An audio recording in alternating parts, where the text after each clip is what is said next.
that's the thing. We can't question our own values. We can't think they're just slogans and they're not real guideposts. That ties into a whole big slew of things in issues in the United States about, what is the U.S. founded on? So that's definitely your problem. Yeah. That's a you, not a we. Well, it'll become everyone's problem very soon. But I would also say, I mean, as an outsider who's been stranded in this country because of coronavirus for the past year, I've learned a lot about the U.S. over the past year and about U.S. exceptionalism. And it actually really is exceptional.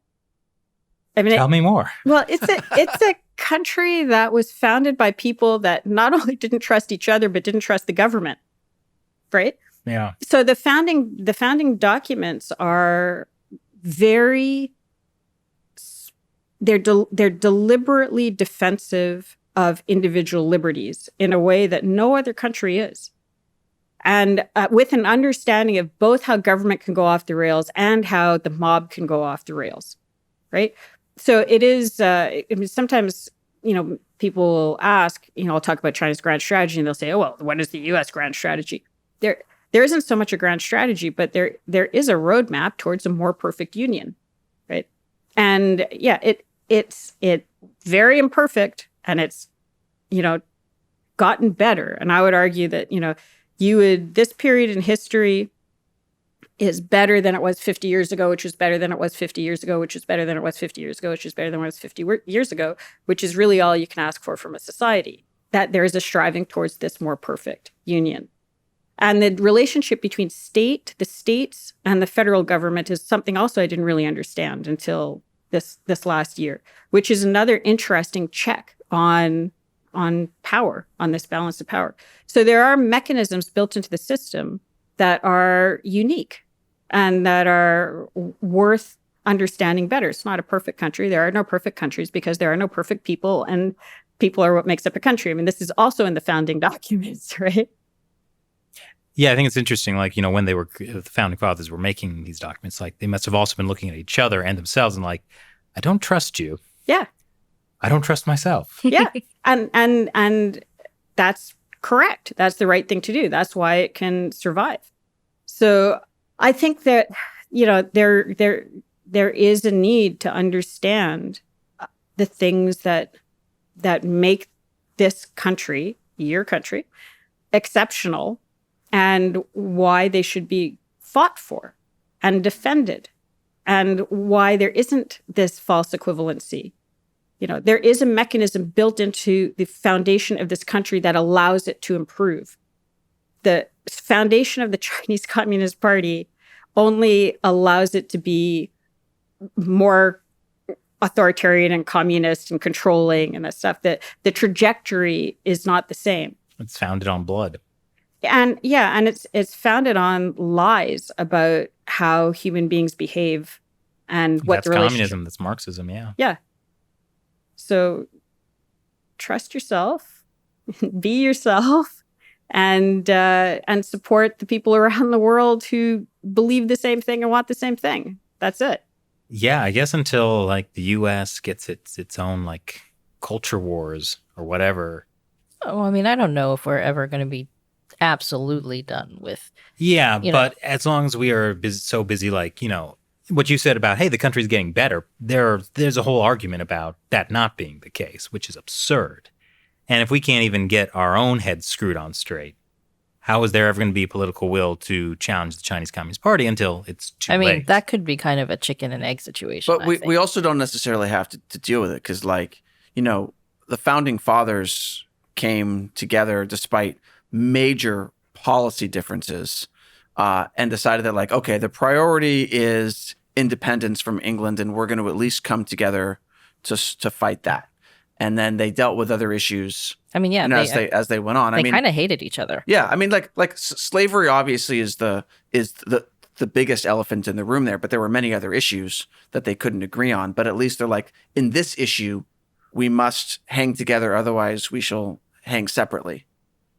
That sort of idea. So at least irrespective of all the chaos going on in the U.S. right now, we can still come together on China issues and stand up to the CCP together. And I do believe that we can do that if we try.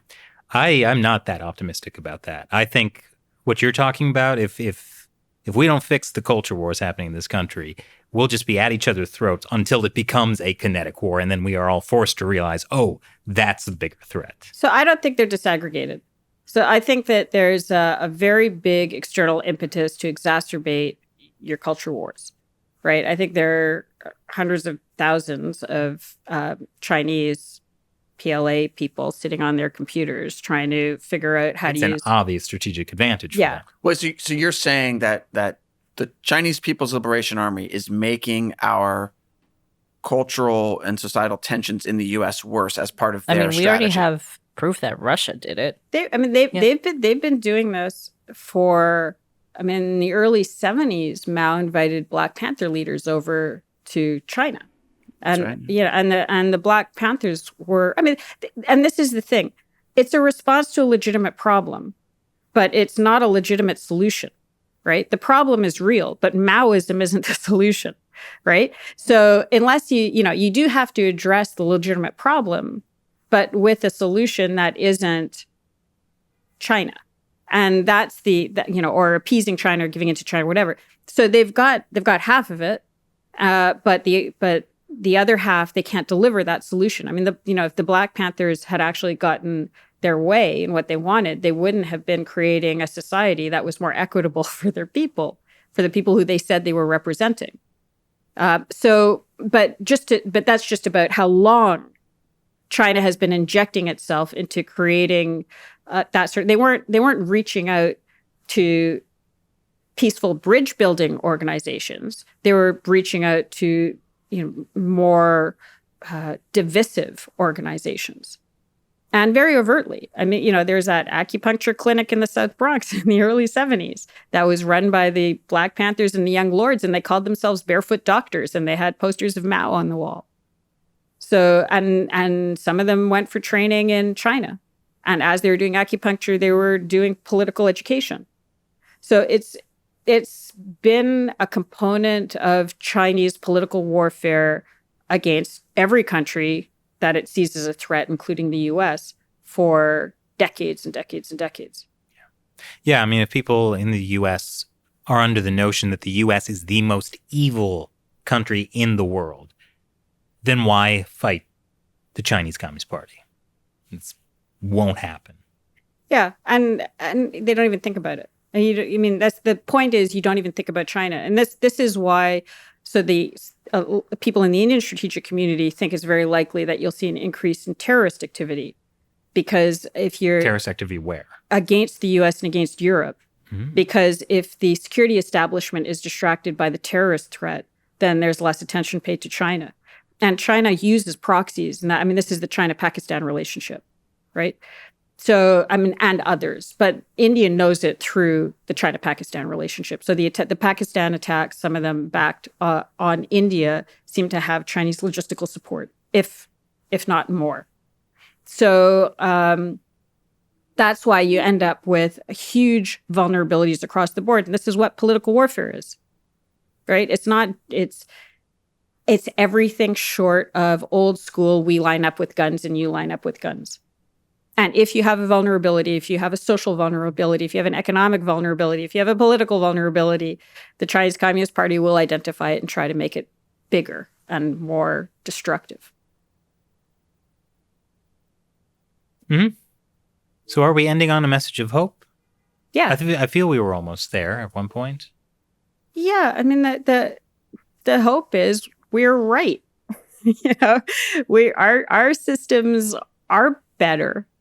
Yeah. Yeah. Yeah, I like that. And, for me, I'm always right, even when I'm wrong. I don't agree. I do, as a Canadian. I do. Yes, you're right. No. Yeah, I think that is important to remember. Yeah, it's just this, freedom and democracy is superior to Marxism, Leninism, Maoism, socialism with Chinese characteristics. I don't know why that's complicated. It shouldn't be. No.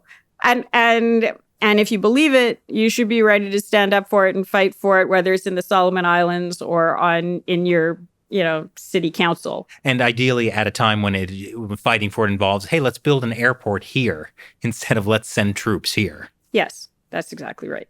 Yeah, like you said, it's what matters is truth.